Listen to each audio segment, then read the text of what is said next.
yadda mutane suke yi maka mummunan zato alhalin ba su san gaskiyarka ba. Assalamu alaikum masu kallon Tarida TV. A yau zan yi magana akan wani abu da yake cutar da zuciyoyin mutane da yawa. Yadda mutane ke maka mummunan zato alhalin ba su san gaskiyarka ba. Wani lokaci ana yanke hukunci akan mutum ba tare da an ji gaskiyarsa ba.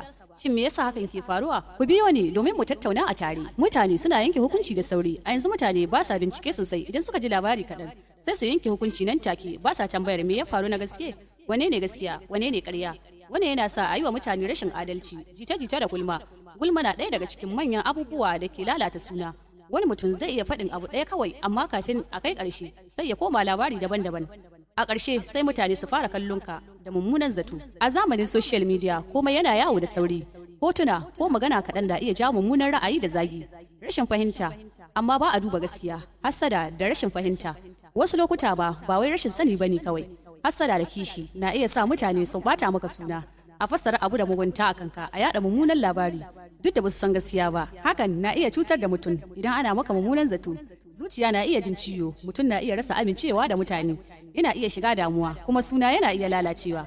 Wani lokacin ma ba a ji gaskiyar mutum ba har sai daga baya. To amma abu mafi muhimmanci shine duk da mutane na iya maka mummunan zato, gaskiyar ka ita ce mafi muhimmanci. Kada ka daina zama mai gaskiya saboda maganar mutane lokaci na iya bayyana komai. Shin ka taɓa fuskantar irin wannan kalubale inda aka maka mummunan zato alhalin ba haka bane? Ka rubuta mini a comment section. Kada ku manta da like da subscribe da sharing. Ni ce Tarida, sai mu haɗu a bidiyo na gaba.